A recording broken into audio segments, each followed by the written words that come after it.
어떤 행동을 못 하시는 분들 있잖아요. 특정한 행동을 좀 못 하시는 분들이 있잖아요.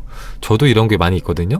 이제 그런 경우에 둘 중에 하나입니다. 자, 첫 번째는 여러분들이 그 소망이 가짜 소망이라서 그런 거고, 자, 두 번째는 뭐라고 했죠? 특별한 뭔가가 아니어도 감사합니다 말하고 호호포노포노 하자 이런 것도 영감에 해당될 수 있겠죠. 그럼요. 그런 간단하고 사소한 것들이 영감이 되는 겁니다. 왜냐면은 저도 맨 처음에 들었던 영감이 뭐였냐면은 방 청소하자. 방 청소하자가 영감이었고, 그 다음에는 설거지하자. 그 다음에는 정리정돈하자. 그 다음에는 블로그에다 매일같이 글 하나씩 쓰자. 그냥 일기 하나씩 쓰자. 그게 성공일기죠. 포라클 블로그? 성공일기? 뭐 치면 나올텐데, 하여튼 뭐 성공일기 매일같이 쓰자. 쓰기 시작했죠. 그렇게 해서 하나씩 했어요. 하나씩. 진짜 사소한 것부터. 그러니까 영감을 따라가면은 이게 재밌는 게 뭐냐면은 영감이 영감에서 끝나는 게 아니라 영감이 또 다른 영감, 새로운 영감들을 계속해서 불러옵니다. 네? 김영감, 신영감, 포영감 이게 아니라 새로운 이제 아이디어들을 계속해서 갖고 와요. 영감들, 직관들, 직감들을 계속해서 데리고 와요. 새로운 것들을 계속해서 따라가면 돼요. 따라가면은 그 모든 것들이 결국에는 내가 진정하게 바랬던 그 길과 이어져 있구나라는 걸 알게 돼요. 나중에. 처음엔 모르죠. 근데 나중엔 알게 돼요. 네, 그러니까 계속 가보세요. 자, 이런 경우 있죠, 여러분들. 여러분들이 행복해지기 위해서 혹은 어떤 소원 이루기 위해서 어떤 행동을 하고 싶은데 행동을 해야 한다고 생각이 드는데 행동으로 옮겨지지 않는 경우 있잖아요. 행동으로 옮겨지지 않는 경우. 이거는 보통 두 가지 경우가 있다고 합니다. 두 가지 경우. 자, 첫 번째는 뭐냐면은 그게 제가 옛날에 말씀드린 것처럼 진짜 소망이 아닌 거예요. 진짜 소망이. 제가 말씀드렸잖아요. 여러분들이 진짜로 설렐 만한 소망을 갖고 있다면은 여러분의 몸이 움직이지 않을 수가 없다고. 여러분들이 너무나도 사랑하는 사람이 생겼을 때 여러분들이 평소에 하지 않았던 그런 여러 가지 행동들을 했던 것처럼 여러분들이 정말로 사랑하는, 두근거리는, 여러분들이 정말 이루고 싶은 어떤 소망이 생긴다면은 여러분들은 모든 것을 다 내려놓고서라도 그 소망을 위해서 나아갈 거라고 말씀을 드렸잖아요. 근데 그렇게 하지 않는 것은 여러분들이 사실은 진정으로 바라는 소망이 아니라서 그렇다라고 말씀드렸잖아요. 근데 여기서 한 가지가 더 나오는데, 자, 두 번째 경우가 있습니다. 두 번째 경우. 자, 두 번째 경우는 정말 하고 싶은 일에 관해서도 뇌가 몸에 브레이크를 거는 경우가 있다라고 하는데, 자, 그 이유는 사람마다 다르겠지만 대부분 무의식적으로 위험을 회피하려고 하기 때문이다라고 합니다. 무의식적으로 위험을 회피하려고 하기 때문이다. 자, 이것을 알아보는 방법이 있다. 우선 몸이 무거워서 행동을 할 수 없는 걸까? 라고 물어본다. 행동할 수 없는 몸은 반드시 대답을 알고 있다. 우주로부터의 힌트를 얻어 행동을 하고 싶은데 몸이 움직여지지 않는다면 거기에 또 다른 힌트가 있다는 뜻이다. 그래서 움직이지 않는 몸에게 질문을 해보는 것이다. 몸에 입이 있고 말을 할 수 있다면 뭐라고 대답을 할까? 주문을 내고 힌트도 얻었어. 하지만 행동을 할 수 없었어. 왜 움직일 수 없는 거니? 이렇게 물어본 뒤에 서두르지 말고 편안하게 몸의 목소리에 귀를 기울인다. 그러면 몸이 그거는 땡땡이기 때문이야 라고 구체적으로 답을 해줄 것이다. 자, 여러분의 내부에 그런 직감이나 감각이 탄생한다면 그것이 바로 몸의 목소리다. 행동하지 않는 것을 내 탓으로 돌리지 말아줘. 행동하지 못하는 것은 내가 아니라 마음 때문이라고, 이런 식으로 몸이 대답을 할 수도 있다. 자, 만약 그렇다면 스스로의 본심을 확인해본다. 몸이 무거워서 행동하지 못하는 스스로에게 이렇게 말을 해본다. 나는 무섭다. 나는 화가 난다. 나는 슬프다. 자, 이 중에 어느 것 하나에 몸이 또는 마음이 반응하거나 동요하거나 딱 들어맞는 듯한 기분이 든다면 왜 그렇게 생각하는가 하고 그 이유를 찾아본다.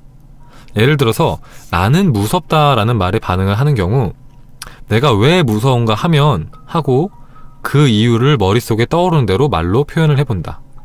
너무 깊이 생각하지 말고 머릿속에 떠오르는 말을 그대로 입 밖으로 표현하면 된다. 너무 무섭다. 행복해지면은 죄책감을 느낄 것 같아서. 나는 무섭다. 실패할 것 같아서. 자, 이런 식으로 하다면 움직이지 못하는 진짜 이유가 떠오르지도 모른다. 그 이유를 깨달았으면 자기 자신에게 이렇게 말을 한다. 그래, 네 말을 들을게. 어떻게 하면 무섭게 느끼지 않을 것 같니? 내가 책임을 지고 목표를 이끌어 줄게. 자, 그러고 난 후에 모든 감정을 보류해 놓고 죽기 아니면 까무러치기라는 생각으로 한 걸음을 내디뎌 본다. 자전거도 처음에 페달을 한 번 밟는 것이 가장 힘들다. 일단 바퀴가 구르기 시작하면 그 다음부터는 거의 힘이 들지 않는다. 처음 시도는 당연히 힘든다. 따라서 움직이지 못하는 자신을 너무 원망할 필요는 없다. 처음부터 그렇게 쉽게 행동에 나설 수 있는 사람은 흔치 않으니까 자신을 원망할 필요가 전혀 없다. 그보다는 자신을 진심으로 이해하고 포용하는 것에서부터 시작을 해야 한다. 자신과 대화를 나눌 수 있다면 도저히 움직일 수 없는 상태가 조금씩 호전이 될 것이다. 자, 이렇게 도전하지 못하시는 분들 있잖아요. 어떤 행동을 못하시는 분들 있잖아요. 특정한 행동을 좀 못하시는 분들이 있잖아요. 저도 이런 게 많이 있거든요. 이제 그런 경우에 둘 중에 하나입니다. 자, 첫 번째는 여러분들이 그 소망이 가짜 소망이라서 그런 거고, 진짜 여러분들이 두근거릴 만한 소망이 아니라서 그런 거고, 자, 두 번째는 뭐라고 했죠? 여러분의 무의식적인 이제 벽이 있는 거예요. 벽. 어떤 두려움이 있는 거죠. 그것에 대해서. 그것을 가로막는 어떤 특정한 생각이 있는 겁니다. 생각이. 그러면은 어떻게 한다고 했죠? 그 생각을 찾아내고 이렇게 포용하면서 다독거리면서 나의 내면을 다독거리면서 나아가라 라고 말하잖아요. 저 같은 경우에는 사실 제가 책 유일하게 진짜 여러분도 아시다시피 제가 여러분한테 말씀드린 것 중에서 안 된 게 없어요. 그죠? 안 된 것도 없고 안 한 것도 없어요. 다 했어요. 그죠? 다 했는데 근데 유일하게 못한 게 책이죠. 그쵸? 책은 쓴다 말만 하고 못 쓴 지가 벌써 이제 거의 곧 있으면 오래 지나가니까 거의 2년이 다 돼가는데 할 말이 없습니다. 아, 제가 이걸 어떻게든 써보려고 막 포밀리들이랑 내기도 하고 그랬거든요. 막 강연 오시는 분들이나 아니면 뭐 솔루션 오시는 분들한테 내기하고 막 그랬어요. 아, 제가 원고를 완성하는 게 빠를지 본인이 소망 이루는 게 빠를지 내기하자고 뭐 그런 식으로 해서 그렇게 내기라도 하면 좀 빨리 하지 않을까 해서 내기도 하고 그랬는데 그럼에도 불구하고 자꾸 안 쓰더라고요. 제가. 그래서 이제 제 내면과 대화를 해봤죠. 왜 못 쓰는지에 대해서 어떤 두려움이 있는지 봤더니 이제 뭐 그런 것들이 있는 거죠. 책이라는 게 한번 나오면요, 그죠? 한번 나오면 이게 거의 이제 웬만하면 바꾸기가 힘들잖아요. 이제 그냥 그대로 딱 어떻게 보면은 세상에 알려져서 그대로 그냥 계속해서 전해지는 그런 거기 때문에 뭔가 완벽해진 다음에, 그러니까 완벽이라는 게 없는 걸 알면서도 더 완벽해진 다음에, 더 많은 것들을 배운 다음에, 조금만 더, 내가 조금만 더 알고, 내가 조금만 더 정리가 되고, 내가 조금만 더 경험한 다음에, 그 다음에 책을 써야겠다. 그런 생각들이 계속 드는 거예요. 실수하지 않기 위해서, 더 잘하기 위해서, 더 좋은 책을 쓰기 위해서, 막 그런 욕심들이 너무 많은 거죠, 사실. 그런 욕심들도 많고, 그런 두려움도 있고, 그런 이제, 냈다가 잘못된 내용이 있을까봐 그런 이제 두려운 마음도 솔직히 마음속에 있고 그런 것들이 있으니까 이제 못하는 거죠. 그리고 가장 큰 건 사실 그런 것도 있죠. 마음대로 쓴다고 하면 블로그 쓰듯이 진짜 편한 어체로 쓰고 싶은데 제가 블로그 보신 분들은 아시겠지만 블로그 약간 반말체거든요. 그쵸? 당신은 뭐뭘 해야 된다 뭐 약간 그런 식으로 그냥 불특정 다수한테 말하듯이 혹은 제가 제 자신한테 말을 하듯이 약간 반말체인데 그렇게 쓰고 싶다는 욕구가 올라오는데 아, 내가 이렇게 써도 되나라는 생각 계속 들고 책을 쓸 때는 뭔가 되게 상냥하고 다정하게 써야 될 것 같고 약간 그런 생각, 쓸데없는 생각이 많아서 못 쓰는 겁니다, 결국에는. 어쨌든 간에 이런 것처럼 여러분들이 어떤 특정한 행동을 못한다 그러면은 여러분들이 그 행동을 왜 못하는지를 스스로 한번 물어보라는 거예요. 그래서 대화를 하기 시작하라는 거죠.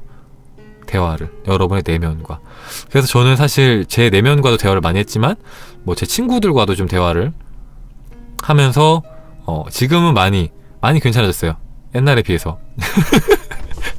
2년 전보다 뭐 진도가 많이 나간 건 없지만 내면에서 뭐 두려움이나 이런 것들은 거의 없어졌어요. 거의 없어졌고 지금은 이제 딱 마음 먹는 순간에 금방 갑자기 어느 날 갑자기 책이 나올 겁니다. 어느 날 갑자기 진짜. 왜냐면은 저는 제가 금방 쓸 걸 알거든요. 금방. 왜냐면 내용이 너무 많기 때문에 정리만 하면 돼요. 정리만 해서 배열만 잘하면 되기 때문에 어떤 어체로 쓸지, 어떤 이제 뭐랄까 형식으로 쓸지, 뭐 예를 들면은 이 우주의 법칙처럼 누군가 제3자를 등장시킬 건지, 아니면 그냥 설명 형식으로 할 건지, 아니면은 그냥 존칭을 쓰면서 뭔가 설명하듯이 할 건지, 아니면 내 경험담을 소개하듯이 일기형으로 뭐 할 건지, 뭐 그런 것들, 그런 진짜 어떻게 보면 부수적인 것들만 결정이 되면은 핵심적인 내용은 뭘 할지를 이미 다 정리를 해놨고 목차도 다 만들어놨고 다 했기 때문에 금방 완성될 겁니다. 금방.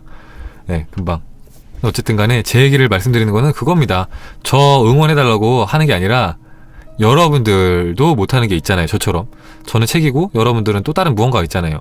그런 것들을 왜 못하는지를 한번 생각해보라는 거예요. 스스로 생각을 해보고 그러면서 스스로 내면과 대화를 하면서 포용하면서 그렇게 다독이면서 나아가라는 거죠. 천천히 하세요. 빨리 하세요. 기다릴게요. 뭔 소린가요? 천천히 빨리 해주세요. 알겠습니다. 천천히 빨리 할게요. 단순하고 재밌게 해주세요. 그럼요. 저 단순하고 재밌는 거 좋아합니다.